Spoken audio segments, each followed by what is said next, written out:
Good morning, Fort McMurray, Wood Buffalo, and the rest of the world. You've tuned in to the Mac City Morning Show. I am your host, Elliot Pierre, and we're going to start today's episode off the same way we start every episode off, with a moment of gratitude. I know you could be doing a million other things with your time, and the fact that you spend it with us truly does mean the world to me. So thank you.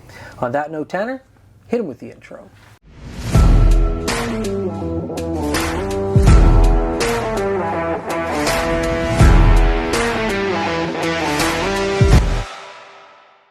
How's it going, you guys? It's Jake White, JJW, coming at you from Norrell Toyota in Fort McMurray. Just wanted to say hi and come on down, check the place out. Hi, my name's Richard. I'm the service manager here at Norrell Toyota.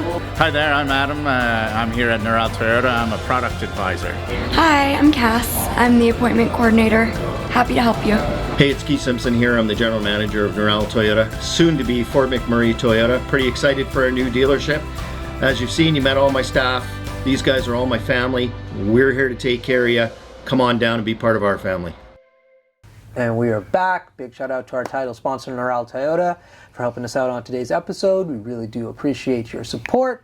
As everybody at home knows, I don't introduce my guests because they can do a better job of that than myself. So, sir, can you please tell everybody at home who you are and what you're about?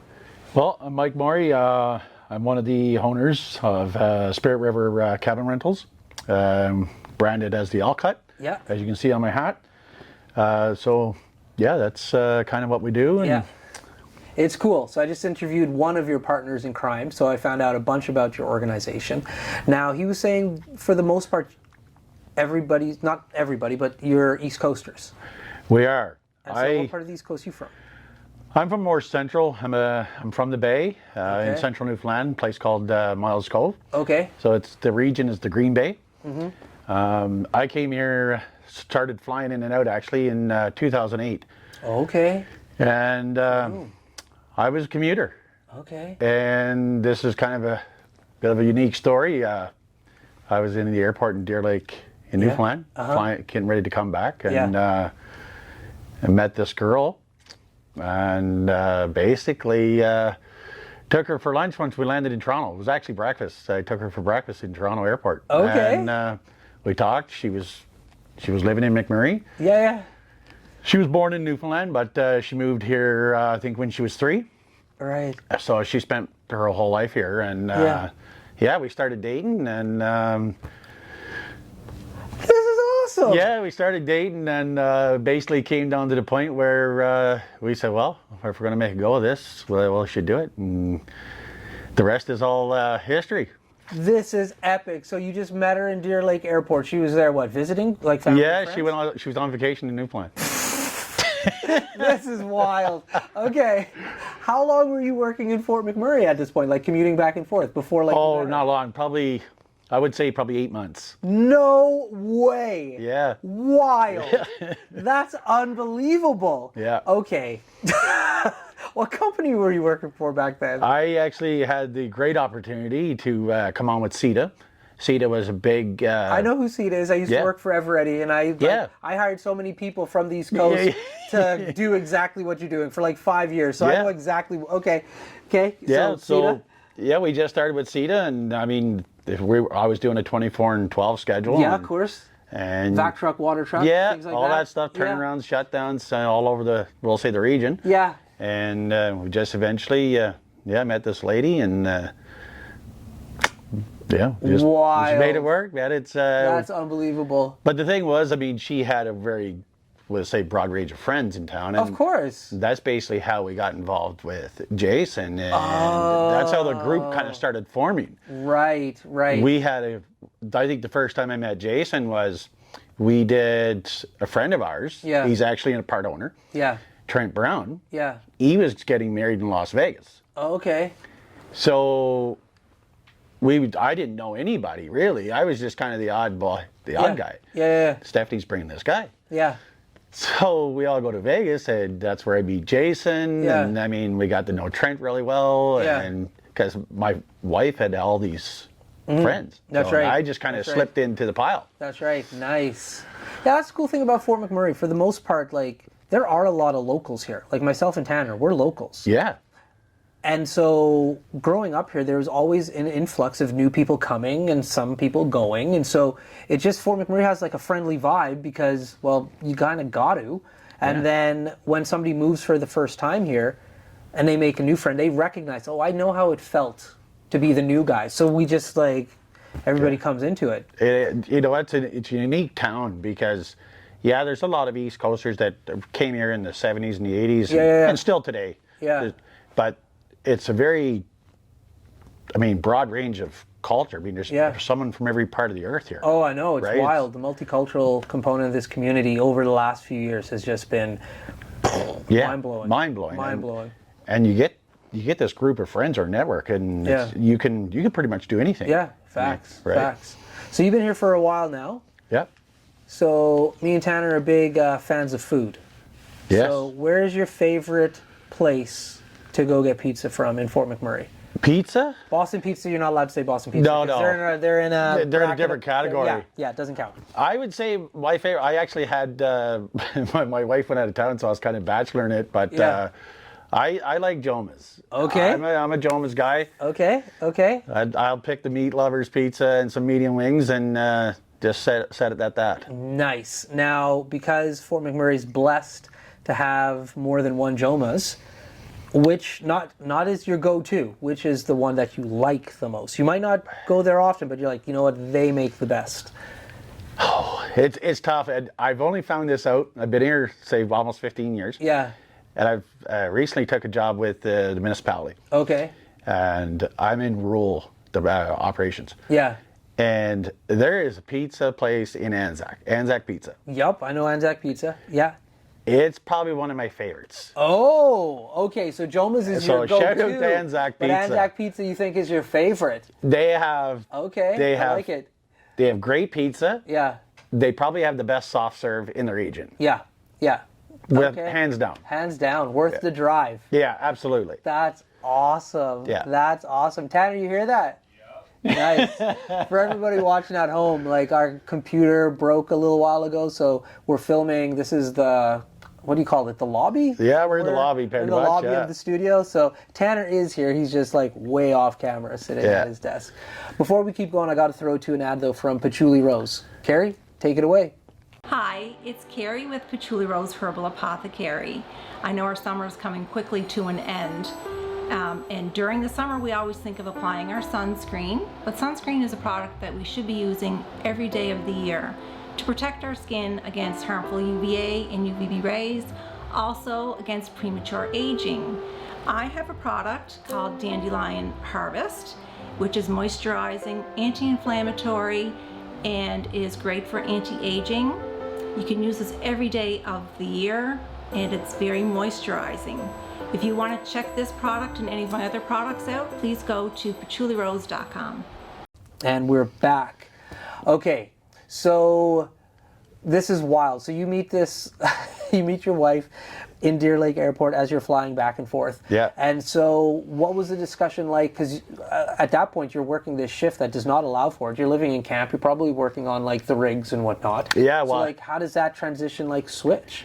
Well, I had a little bit of a unique, back then it was unique. Hey, if you got flights, normally you were staying in camp. That's right. I landed the flight deal. Yeah. And got the opportunity to stay in town with a friend. Oh, nice. Right? Nice. So I still could get out and see friends, because I did have friends here and whatever else. So, and it kind of just went that way. And once me and Stephanie kind of said, okay, we're going to make something of this. Yes. It was very easy. Yeah. Right? You just go into your boss and you just say, hey, listen, I need a different shift. Yeah, well, it wasn't even that. It was funny conversation. We were coming out Millennium, and it was in the summer. Yeah. And I was getting ready to go back, to fly back to Newfoundland. And she's like, she kind of put it to me, right? She's like, hey, just so you know that this is not going to happen if you continue to fly. Yeah. I'm like, oh. It was like, really? Like, you're going to put that on me? Yeah. Right? Yeah, And that makes sense. I'm like, well, I said, can I make one more trip? And she's like, when is the next trip? I'm like, well, I think it was in July or something. Yeah. I'm like, well, I'd like to make one in the fall. Yeah. And she's like, yeah, okay, you get one more. Yeah. So I took the last flight, and then I became a resident. Do you guys go vacation in Newfoundland? Yes, You're we both do. from there, so you're allowed to go back. Just we not both on that have family rotation. current in Newfoundland, and my daughter's 12, or she'll be 12 here next month. So Yeah. I mean, we still want her to have that traditional values that we have, and yeah, man, to see where we came from. Right. The East Coast is dope. I was there in September. I love the East Coast. I've been to Newfoundland over 30. I've lost count. It's over 30 times. Yeah. Because I was the head recruiter for Eveready, Clean Harbors now. And so this was like back in the early 2000s, a little bit before you started coming up. But like I would literally like live 2 weeks in Fort McMurray, live 2 weeks in the East Coast, and just like interview and get all these guys to like come and do that camp life. And man, like growing up in Fort McMurray, heavily East Coast based, obviously. Absolutely. But so I thought I knew the culture, but then like when I got down there, and I like would literally 2-3 years of my life, half of it was spent there. Yeah. Just like, man, it's awesome. And so anytime I can convince somebody to go with me, I'm just like, let's go to the East Coast, Newfoundland, PEI, Nova Scotia, Cape Breton. Like, it's a vibe, and every province is a different vibe. It is. Like what you get in like Newfoundland is not what you get in Cape Breton. No. Even the East Coast, like I love like St. John's. Obviously, who doesn't like St. John's? That's right. But Gander, like really nice. Well, you got. I mean, there's some main centers like Corner Brook. Corner Brook, I love Corner Brook. It's the most beautiful place on the planet. Yeah. Like. Well, and let's be honest. I mean, the west coast of Newfoundland, and Jason knows just as well as any Newfoundlander knows just as well as I do. The west coast has become Grossmore National Park. Yeah.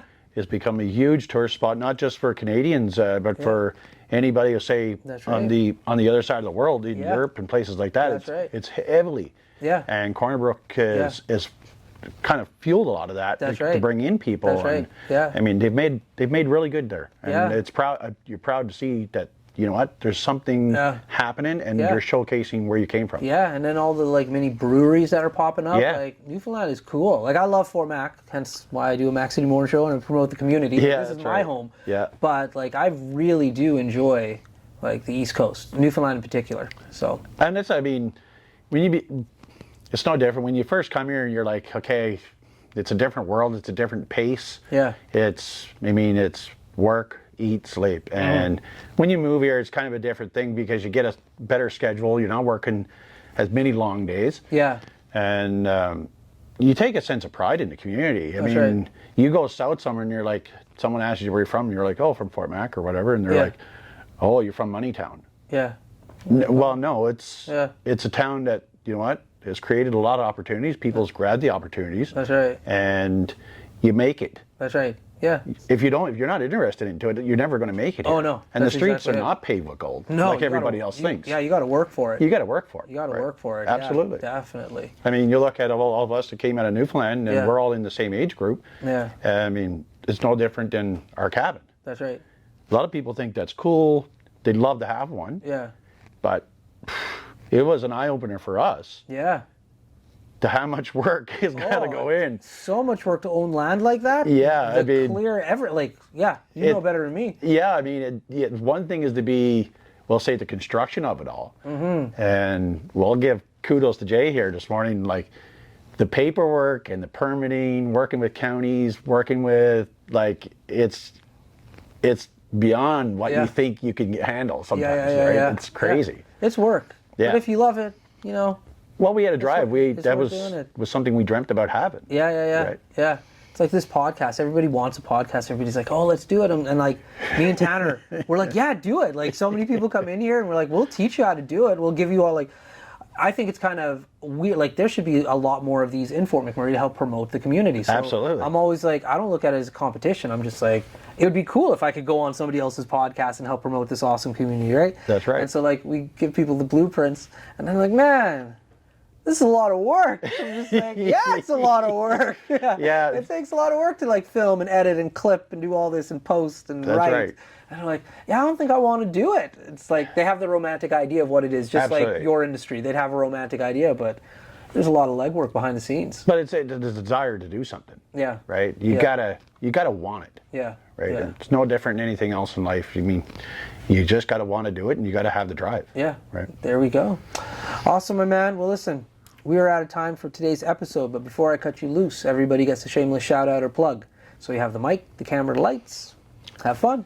Well, I just want to say a big shout out, and as Jason said before, it's the support from this community, and basically, I mean, we've got support from Chambers, we've got support from the development group, and support from guys like you. So big shout out, and everybody that's bought something from us and that showed their support. We appreciate you 100%, and we wish everybody the best. There we go. Awesome. Well, for McMurray with Buffalo, the rest of the world, that's been another episode of the Mac City Morning Show. From the bottom of my heart, thank you for tuning in. It does mean the world to me. Big shout out to our title sponsor, Neural Toyota, as well as Carrie from Patchouli Rose. We do appreciate both of your ongoing support. Hope everybody at home is having a great day, and we'll see you tomorrow. Peace. What a deadly old way to end another morning show. Later, boys. It's so ballistic!